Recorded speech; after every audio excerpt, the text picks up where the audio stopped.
Who is Maulana Mohammad Ali Jauhar?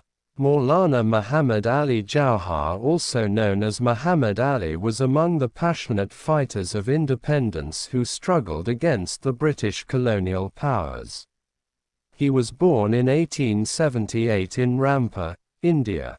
He belonged to the Yousaf Zai clan of the Rohillatribe, to a wealthy and enlightened family of Pathans. He was one of the legendary Ali brothers other than Shaukat Ali and Zulfiqar Ali. Despite the early death of his father, the efforts, determination and sacrifice by his far-sighted mother, Abadi Bano Begum, enabled him and his brothers to get good education. Their mother mortgaged almost all her landed property and sent them to the Muhammadan Anglo-Oriental College, Aligarh. Both of the Ali brothers graduated from this college. Muhammad Ali showed exceptional brilliance throughout his college career and stood first in the BA examination of the Allahabad University. Later in 1898, Muhammad Ali proceeded to Lincoln College, Oxford, for further studies, where he got honours degree in modern history and devoted himself more to the study of history of Islam. After his return to India, he took charge as education director for the Rampur state, and later for almost a decade served in the Baroda civil service. He possessed remarkable brilliance as a writer and orator. He wrote articles in various newspapers like The Times, The Observer, and The Manchester Guardian, as well as other major English and Indian newspapers, in both English and Urdu. He was man of a versatile genius and played a great part in the endeavors against the British colonial rule. He was a great orator and still greater journalist. He became firm opponents of British rule under the combined shock of the Balkan Wars and Kanpur Mosque incident in 1913. His relentless determination and ardor in the cause of India's freedom, and his persistence in pursuing the goal most dear to him, won him the respect and affection of his numerous countrymen. He launched his famous weekly The Comrade, in English, from Calcutta, on January 14, 1911, written and edited by one man and produced on expensive paper. The Comrade quickly gained circulation and influence. After 20 months the paper moved to Delhi, the then new capital of British Empire. Later in 1913 he started publishing an Urdu-language daily Hamdard as well.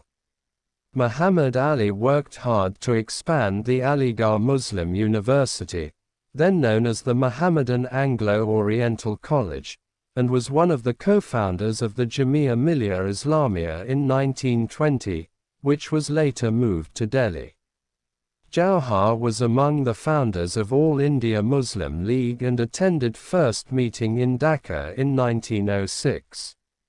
He served as its president in 1918 and remained active in the league till 1928. Being a zealous Muslim and passionate believer of caliphate, he played active role in Khilafat movement.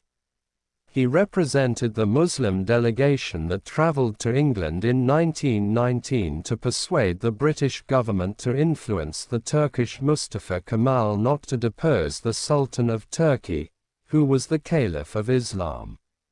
British rejection of the demands resulted in the formation of the Khilafat Committee, which directed Muslims all over India to protest and boycott the government.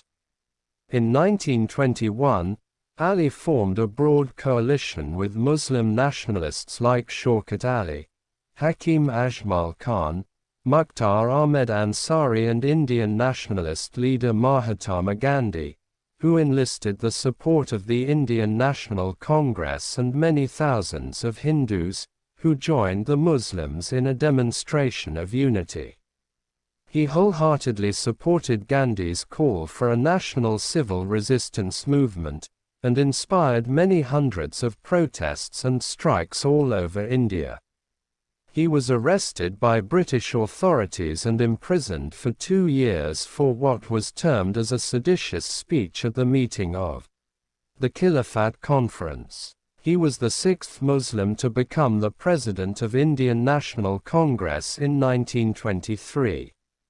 Muhammad Ali's elevation to the Congress presidentship helped to legitimize his position in nationalist circles, but within months he began to drift away from Congress. This had a great deal to do with deteriorating Hindu-Muslim relations and the Congress' inclination towards the communal forces of Hindu Mahasabha. Muhammad Ali's anxieties were heightened by the growing fissures in the Hindu-Muslim alliance in Bengal and Punjab and the rapid progress of the Arya Samaj, the Hindu Mahasabha, and the Shuddi and Sangathan. The publication of the Nehru Report in August 1928 proved the last nail in the coffin of Hindu-Muslim unity. Muhammad Ali Jauhar, in league with some others, disrupted a meeting which was tilted in favor of the Nehru Report. Muhammad Ali Jauhar accused Motilal Nehru for killing non-cooperation and deplored Gandhi's endorsement of the Nehru Report. Muhammad Ali opposed the Nehru Report's rejection of separate electorates for Muslims, and supported the 14 points of Muhammad Ali Jinnah and the League.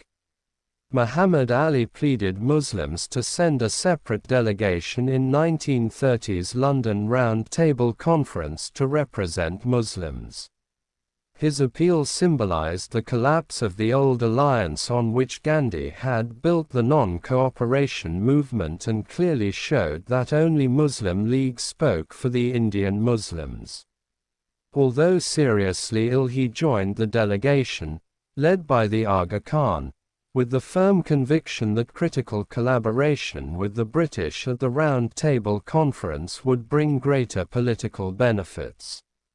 His speech at the Round Table Conference, which turned out to be his last sermon, appeared to be the last wish of dying man. "I want to go back to my country," Muhammad Ali declared, "with the substance of freedom in my hand. Otherwise I will not go back to a slave country. I would even prefer to die in a foreign country so long as it is a free country, and if you do not give me freedom in India you will have to give me a grave here." Muhammad Ali, a chronic patient of diabetes, died soon after the conference in London, on January 4, 1931 in London, and was buried in Jerusalem in the courtyard of Masjid al-Aqsa, the second holiest mosque of Islam. For more information, please like, subscribe, and comments. For your feedback. Thanks.